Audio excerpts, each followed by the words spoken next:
Hey guys, welcome back to another video. Today I'll be showing you how I made the reverse ombre cake that you saw at the beginning. So jumping straight into it, here you can see I've already leveled out my cakes and stacked them. You can see me making sure that they're flat, basically using a spirit leveler. And now I'm going in with my crumb coat, the infamous crumb coat. So yeah, you guys know the drill with this. I'm not going to bore you with this. I'm going to fast forward and show you once the crumb coat is done.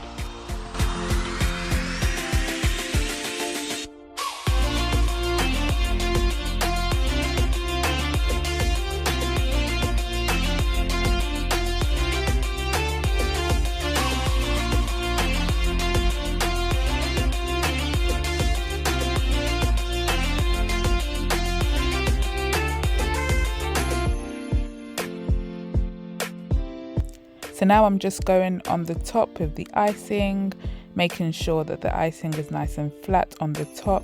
And where the icing comes over the edges, you will see me go over the edges, making sure that any naked part of the cake is nice and covered with my buttercream icing.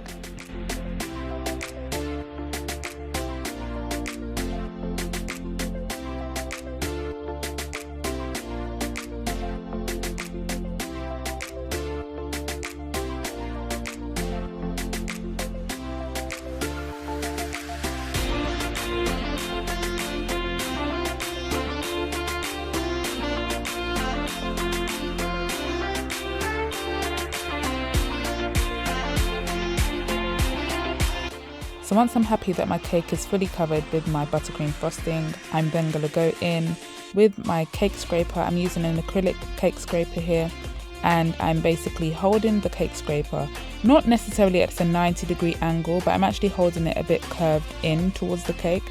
And this is basically to make sure that the icing is pressed into the cake and fills in any of the gaps that we may have. So yeah, I literally just do this until I am happy with how the cake looks, until I have my smooth finish. Remember, this is still the crumb coat, so you're not looking for perfection, but as close to perfection as you can get, because that will make the second layer of icing much easier.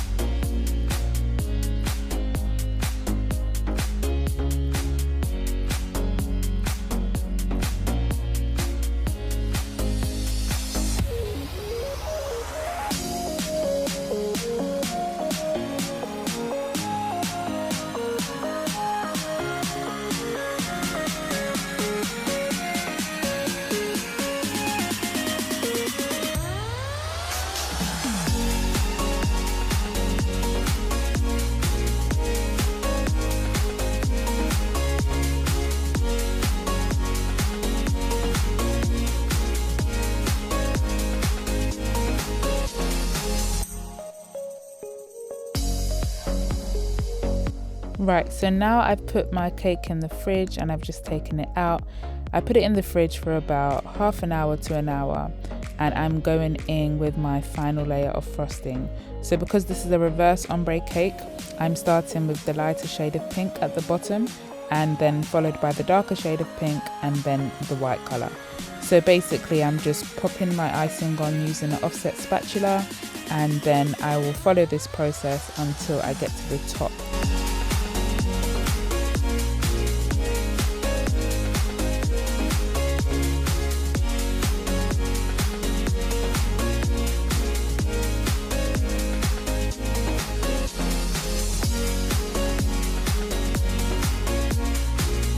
So you could actually use a piping bag for this process. So you'd have 3 different piping bags with your 3 different colors of icing in there.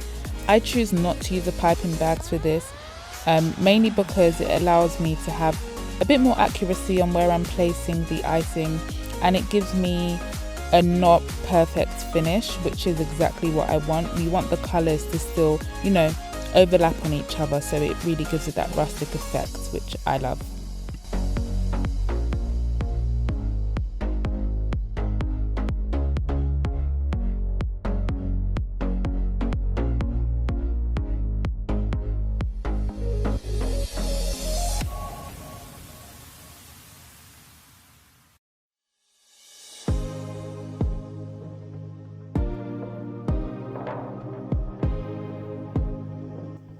So now I'm going in with my scraper, and this is pretty much to make sure that the 3 colors that I've just placed on are somewhat level. Now, this doesn't need to be perfect because the texture that we're going to add into it later. However, I do like to make sure that the 3 colors are somewhat level so that when the cake is done, the colors look nice and blended.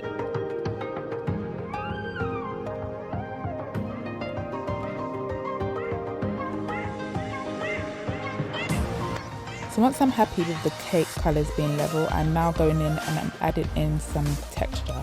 So there's so many different ways you can add in texture. I am just using my offset spatula here, going in and taking the frosting or the icing, whichever one you want to call it, from the bottom to the top, making sure that I'm making an impression, but I'm not pushing too deep in where I'm seeing the crumb coat of the cake.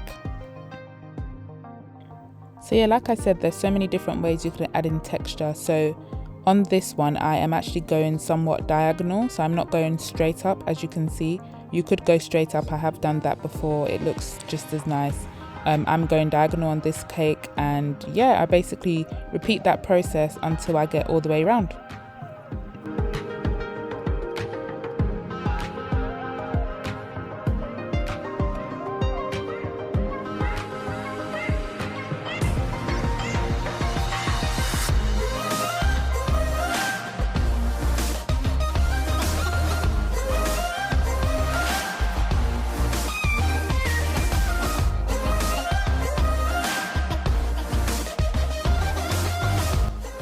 Great, so once that's done, I'm just going in and doing any kind of touch-ups that I see fit, any icing that is, hanging off that I want to just remove or blend in, and making any deep impressions. So once I'm happy with that, that is pretty much done. I then put my cake back in the fridge, and I leave it in for anything from 20 minutes to an hour, depending on what else I'm doing and if I'm doing another cake. So now we are ready to decorate. So this cake was actually decorated with artificial flowers. So I'm just going in and I'm choosing my front. Every cake decorator knows you need to choose your front. So you always want to put your best foot forward, right? So you choose the front of the cake, which is pretty much the side of the cake that you think looks the best. And you go in and you decorate that side of the cake. So I'm just going in, putting in my artificial flowers. You will see I'm messing around here with placement, colors. Do I want to do the pink and the white, or the white and the pink? Do I want to do 2 pinks beside each other? And I eventually decided on doing 2 pinks beside each other and some white flowers at the back.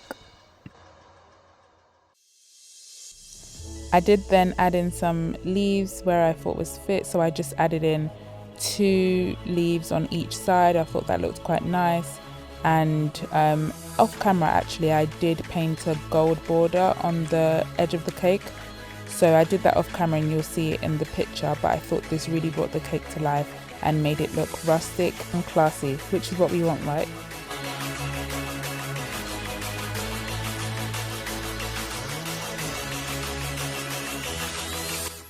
Once I'm done with the final touches, the cake is now ready, and this is the final look.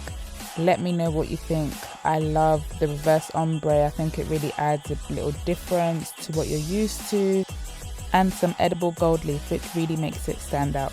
So yeah, that's it for this video, guys. Let me know what you think, and I will see you in my next video. God bless.